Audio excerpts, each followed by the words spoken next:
আসসালামু আলাইকুম রহমতুল্লাহি ওয়া বারাকাতুহু। প্রিয়দিনী ভাই এবং বোনেরা, আমরা যারা যারা আরাফার রোজা রেখেছি, ঈদের আগে রোজা দিয়েছি, তারা ঈদের দিনে এই আমলগুলো অবশ্যই আমাদের কর্তব্য এই আমলগুলো করার। যদি আপনি আরাফার রোজা রাখেন কিন্তু ঈদের দিনে এই আমলগুলো না করেন, তাহলে কিন্তু কোনো ফায়দা নেই। রোজা রাখার সত্ত্বেও আল্লাহ তাআলা আপনার প্রতি নারাজ হয়ে যাবে।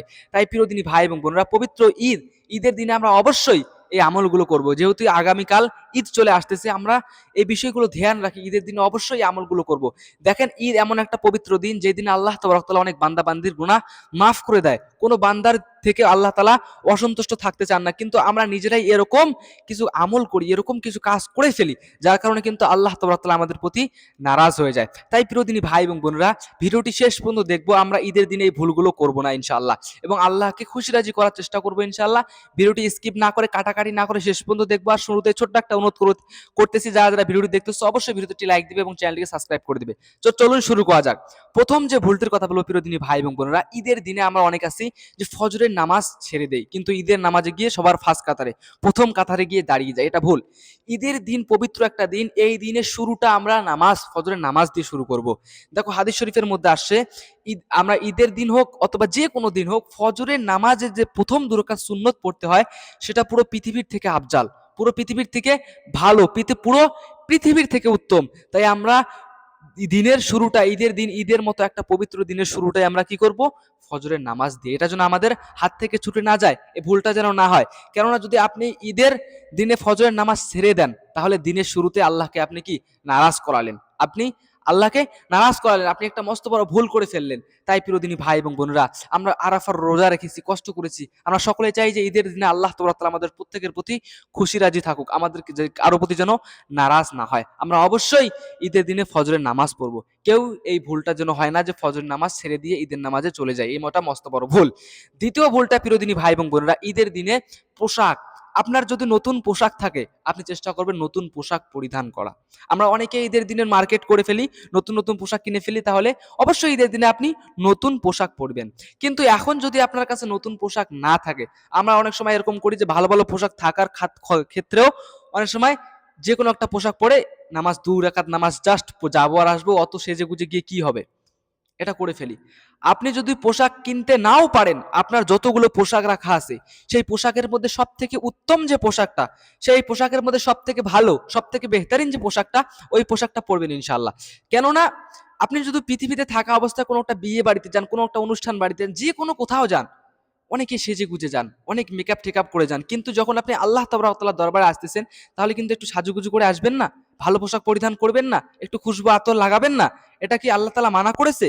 হাদিস শরীফের মধ্যে আসছে, ঈদের আগে তোমরা পবিত্র হয়ে যাও, পবিত্র শরীর নিয়ে, পবিত্র জিসিম নিয়ে, পবিত্র পোশাক নিয়ে, সমস্ত কিছু পবিত্র করে তোমরা নামাজে দাঁড়িয়ে যাও।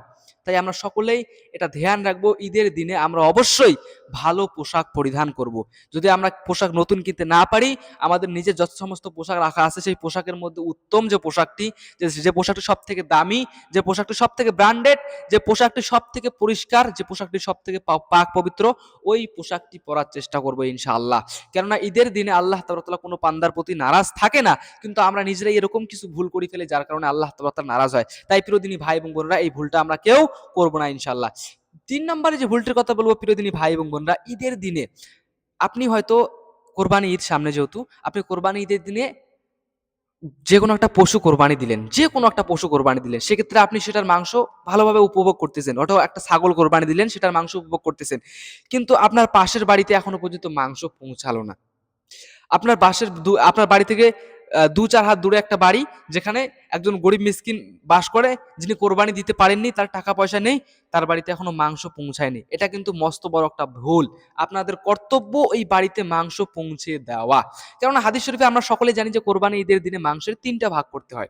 সেক্ষেত্রে প্রথম যে ভাগটা আছে, সেটা আমরা কি সমাজের মধ্যে বিলীন করে দেই, অর্থাৎ সমাজের মানুষের প্রতিটা মানুষের বাড়ি বাড়ি পৌঁছে দেই। এখানে কিন্তু হাকিকতে, অর্থাৎ আসলে কিন্তু এখানকার হকদার হচ্ছে কারা? গরিব মিসকিন এবং যারা কোরবানি দিতে পারেনি, এই ভাগটার প্রতি তারাই হক রাখে। কিন্তু যেহেতু এই সমাজে এখন এই সব মানুষ খুব কম দেখা যায়, গরিব মিসকিনের সংখ্যা খুব কম পাওয়া যায় না, যার কারণে আমাদের বাধ্যতামূলক এখন সমাজের মধ্যে বিলীন করে দিতে হয় মাংসটা। কিন্তু হাকিকতে আসলে কিন্তু হকদার তারা। তাই আপনাদের কর্তব্য এরকম যেন কোনো মানুষ বেঁচে না যায় যার বাড়িতে এখনো পর্যন্ত মাংস পৌঁছালো না পবিত্র একটা ঈদের দিনে। যে আপনি হয়তো আনন্দ করতেছেন, আপনি হয়তো ফুর্তি করতেছেন, সে কিন্তু এখনো উদাস মনে আছে। একটা জিনিস সব সময় মনে রাখবেন, আল্লাহ তাআলা আল্লাহ রাসূল সাল্লাল্লাহু আলাইহি ওয়াসাল্লাম হাদিসের মধ্যে বলছে, মিরাজ থেকে আসার পরে বলছে, বান্দার প্রতি আল্লাহ তাআলা সব থেকে বেশি খুশি ওই সময় যখন কোনো বান্দার দ্বিতীয় কোনো বান্দার ভাঙা মনকে জুড়িয়ে দেয়। ঈদের দিনে কেউ নারাজ হয়ে আছে, কারো মনে প্রচুর কষ্ট, দুঃখ, সে নতুন পোশাক কিনতে পারেনি, এখনো পর্যন্ত তার বাড়িতে মাংস পৌঁছায়নি, সে ভালো মন্দ দুবেলা খেতে পারে না, তার ভাঙা মনটা আপনি জুড়িয়ে দিলেন, তার বাড়িতে মাংস পাঠিয়ে দিলেন, তাকে সাহায্য করলেন, তার সাথে ভালোভাবে কথা বললেন। ওই বান্দাকে দেখে আল্লাহ তাবারক তাআলা হাসে, ওই বান্দাকে দেখে আল্লাহ তাবারক তাআলা অনেক খুশি হয়। তাই প্রিয়দিনী ভাই এবং বোনেরা, আমরা সবসময় এই বিষয়টি ধ্যান রাখবো যেন ঈদের দিনে কোনো গরিব মিসকিন কেউ যেন এটা থেকে বিরত না থাকে। আপনার প্রতি এটা কর্তব্য, আপনার প্রতি এটা দায়িত্ব তার বাড়িতে মাংস পৌঁছে দেওয়া। তারপরে প্রিয়দিনী ভাই এবং বোনেরা, 4 নাম্বারে যে ভুলটির কথা বলো প্রিয়দিনী ভাই এবং বোনেরা, ঈদের দিনে যে আপনার বাড়িতে মাংস, ধরেন আপনি একটা ছাগল জব করবেন বা ছাগল কোরবানি দিবেন, যেটাই যা খুশি আপনি কোরবানি দিবেন, যে কোনো একটা প্রাণী বা যে কোনো একটা পশু কোরবানি দিবেন। এখন ওই পশুকে কাটার জন্য, ওই পশুটাকে ভালোভাবে পরিষ্কার করার জন্য একজন কি কসাই ব্যবহার করেন। সেক্ষেত্রে আপনি কসাইকে মাংস দিয়ে দেন, এটা মস্ত বড় ভুল। হাদিস শরীফের মধ্যে কিয়াসের মধ্যে কসাইকে মাংস দেওয়া এটা কিন্তু বারণ করা হয়েছে। যদি আপনার মেন কর্তব্য তাকে টাকা দেওয়া, তাকে পয়সা দেওয়া, কিন্তু আপনি তারপরে যদি চান যে তাকে মাংস দিতে, তাহলে সমস্ত কিছু ভাগ বটরা হয়ে যাওয়ার পরে আপনার যে পার্সোনাল যে ভাগটা থাকবে নিজের, ওখান থেকে আপনি কসাইকে খুশি রাজির উদ্দেশ্যে আপনি কিছু মাংস দিতে পারেন। এটা হচ্ছে আপনি ব্যক্তিগত ভাগ থেকে খুশি রাজি উদ্দেশ্য, ভালো কাজ করেছে, অনেক পরিশ্রম করেছে, পারিশ্রমিক হিসেবে একটু মাংস দিয়ে দেই। পারিশ্রমিক হিসেবে না, আমি খুশি রাজির জন্য একটু মাংস দিয়ে দিলাম। যদি আপনি পারিশ্রমিক হিসেবে মাংস দেন তাহলে মস্ত বড় ভুল করতেছেন। পারিশ্রমিক হিসেবে যদি দেন তাহলে আপনাকে টাকা দিতে হবে, এটা ভুল। এগুলো ভুল করার কারণে কিন্তু কোরবানি অনেক সময় বাতিল হয়ে যায়। এই এগুলো জায়েজ দেয় না, এগুলো বানা করা হয়েছে। প্রিয়দিনী ভাই এবং বোনেরা, আরাফার রোজা রাখার পরে ঈদের দিনে এই ভুলগুলো আমরা করব না। যে ভুলগুলো বললাম, এই ভুলগুলো কিন্তু মস্ত বড় ভুল। এই ভুলগুলো করার কারণে কিন্তু আল্লাহ তাআলা আমাদের প্রতি নারাজ থাকে, আমরা নিজেরাও বুঝতে পারি না। ঈদের মতো একটা পবিত্র দিনে আমরা কেউ চাই না যে আল্লাহ তাআলা আমাদের প্রতি নারাজ থাকুক। আমরা সকলেই চাই যে আল্লাহ তাআলা আমাদের সকলের প্রতি সন্তুষ্ট থাকুক, আল্লাহ আমাদের প্রতি খুশি রাজি থাকুক, আল্লাহ আমাদের প্রতি যেন নারাজ না হয়। আল্লাহ এই ঈদের মতো পবিত্র দিনে কোনো বান্দার প্রতি নারাজ থাকে না। আমরা নিজেরাই এরকম কিছু কাজ করে ফেলি যার কারণে আল্লাহ কি আমাদের প্রতি নারাজ হয়ে যায়। আমরা নিজেরাই এরকম কিছু ভুল করে ফেলি। হাকিকতে কিন্তু আসলে আল্লাহ কোনো বান্দার প্রতি কখনোই, সেটা ঈদের দিন হোক বা অন্য কোনো বান্দাকে প্রতি নারাজ থাকে না। আমরা নিজেরাই এরকম কিছু কাজ করে ফেলি যার কারণে কিন্তু আল্লাহ তাআলা আমাদের প্রতি নারাজ হয়ে যায়। প্রিয়দিনী ভাই এবং বোনেরা, সবার প্রথম যে আমি মুখতাসার হিসেবে বলি, 1 নম্বরে যে ভুলটি, ঈদের দিনে ফজরের নামাজ অবশ্যই পড়বেন, যেন ফজরের নামাজ বাদ না হয়। ফজরের নামাজ জামাতের সহিত পড়বেন পুরুষরা আর মহিলারা। আপনারা ফজর নামাজ কখনো যেন মিস না হয়। অবশ্যই দিনের শুরুটা নামাজ দিয়ে শুরু করবেন।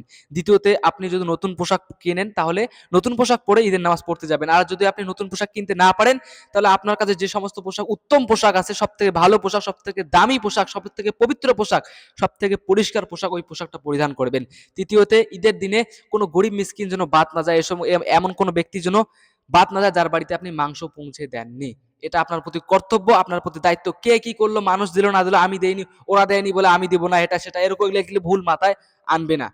এমনিতে তো এমনিতে তো এই কোরবানি দিতে কত মাংস খাবেন আপনি, খেতেও পারবেন না সেরকম, ইচ্ছাই করে না খেতে খেতে।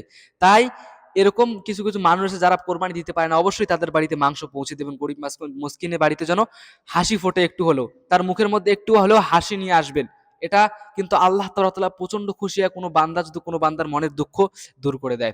4 নম্বরে, কসাইকে মাংস দিবেন না পারিশ্রমিক হিসেবে। পারিশ্রমিক হিসেবে টাকা দিবেন, খুশি হওয়ার জন্য মাংস দিতে পারেন।